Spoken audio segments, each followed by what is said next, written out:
The Nice. boys. Let's Nice. go. Look at these visuals. Going crazy over here. Impressive, lads. How we doing, man?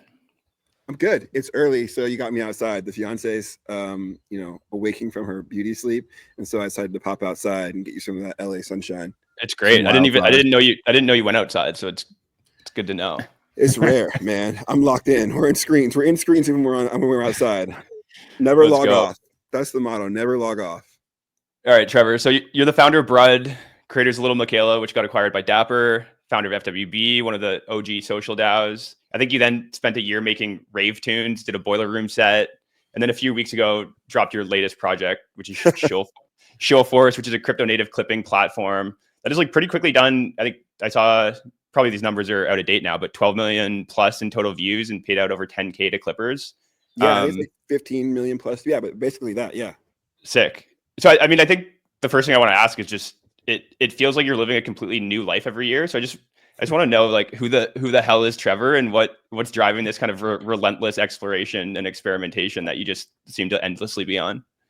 That's a good question. I did this talk for a school called SciArc here in Los Angeles, an architecture school, and like my lecture was called like specialization is for insects.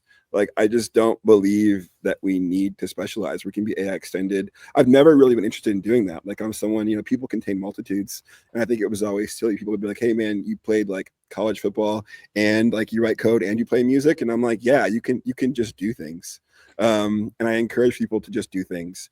And I think, the only things that are often holding people back are these like, this belief system that they can't. And so ultimately, like, yeah, I've written code and like made music for most of my adult life. And so making music comes quite easy. And my fiance, she's an artist as well. And so we started making like 160 BPM trance music with her singing in Spanish, thinking like 5 people would care. Turns out more people cared. So you got a grown man in the club at all hours now, and then shipping code when the light is out. That's great. I was listening to the Boiler Room set this morning. It's solid. I recommend it. Yeah, it's been fun. We got another one coming. I guess maybe I can't announce it, but we're playing a couple in Europe in the fall. So more to come. Sick.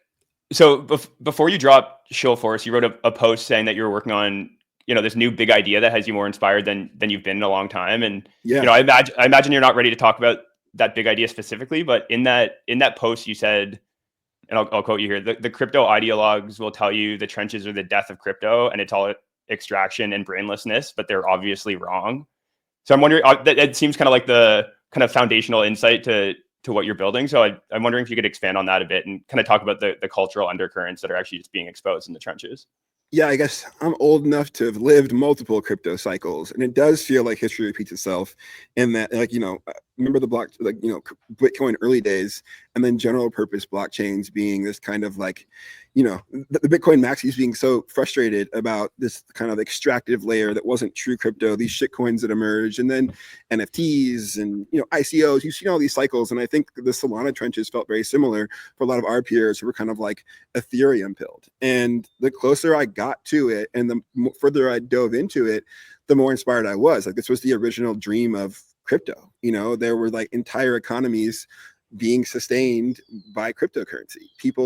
Young people who would much rather receive cryptocurrency to do tasks. Like I remember the dreams of getting paid, paying your barber in Bitcoin, and like it never materialized. But the reality is like all of these digital native behaviors are being compensated with crypto, and it felt really special. And beyond that, it felt really rational. Like whether it's fucking Labubus or meme coins or sports betting, it feels irrational not to gamble in a moment that feels so destabilized. And I think if you're a young person, it makes a lot of sense to me that you would say, hey, I want to go speculate and take a shot so that I can get to Valhalla the way a bunch of you like Ethereum freaks who got in early, did. And so I find it really inspiring. The kids are awesome. They're trying to turn $20 into $60 so they can buy Chipotle for lunch. To me, it feels like really, really endearing and special. And what we try to do with Shill Force was just meet them where they are and try to build some tooling to make this more transparent and hopefully more profitable. And, paying out more than 10K in like a little over a week, to me, feels like the kind of seedlings of that. And so while this is a bit of a side quest, it's becoming more of a main quest every day.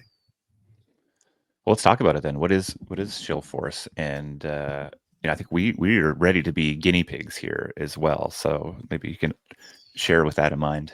We would love to guinea pig you. Long and short is Shieldforce is a platform that allows people to provide assets and a bounty. Whether those assets are podcast clips, whether they are logos, memes, whatever you want.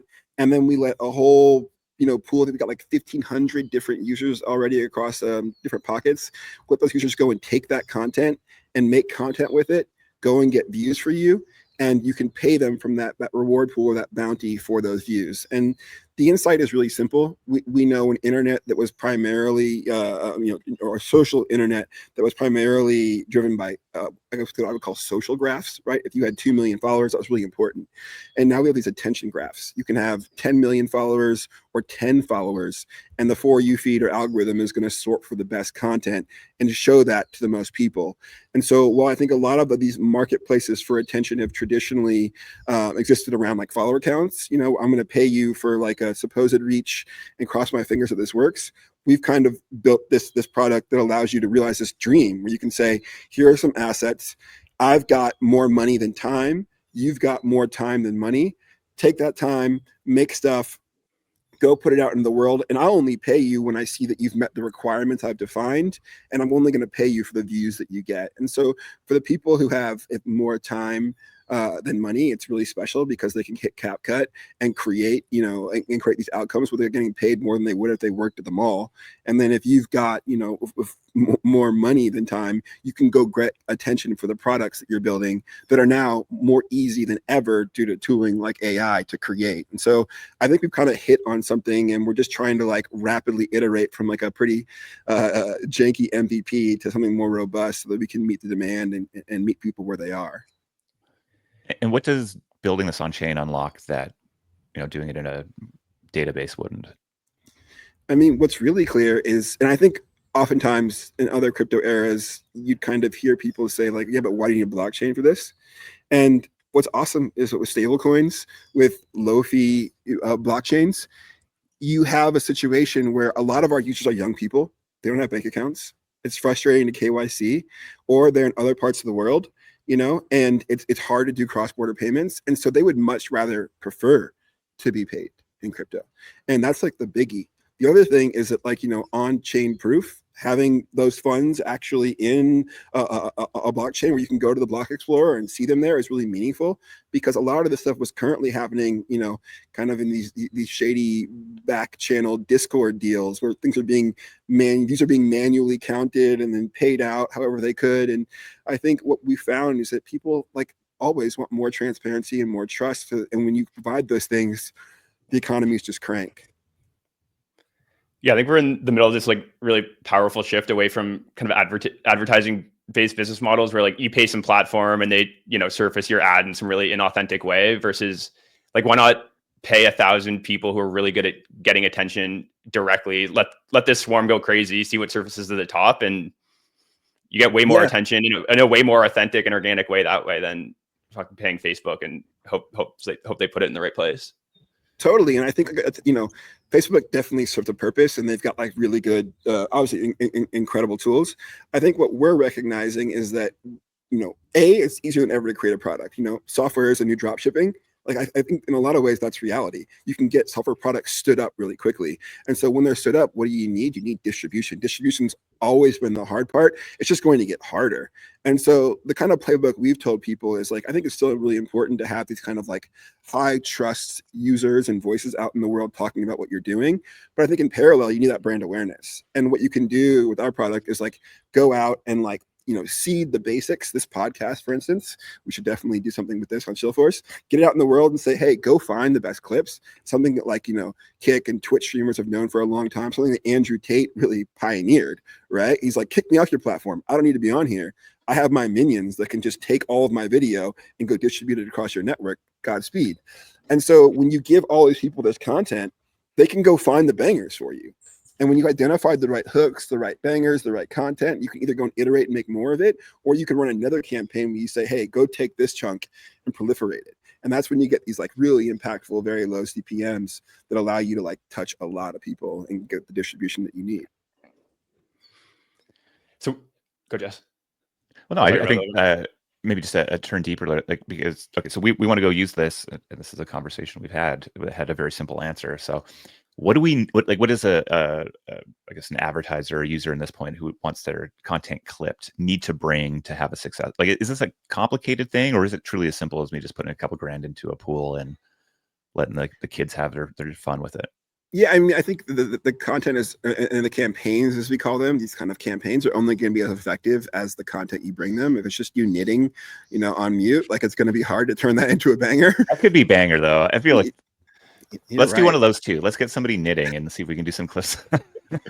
Yeah, but I think if you got compelling stuff, if you're funny, if you got good information nuggets, I think, like, you've all used TikTok, you've used these algo feeds. What works, I think, is information, right? People want to learn, they want to get better, they want to make money, they want to find love. And I also think that, people want to be entertained. So if you're funny, that works well also. And if you have that kind of content, like Harry Potter, Obama Sonic, Teninu, the ticker is Bitcoin. They came on and did this campaign. And because they have so much compelling, hilarious, insane stuff, I think that performed really, really well. Watchcoin and 10K came on and did some stuff. And I think that performed really well because it's a really compelling offering.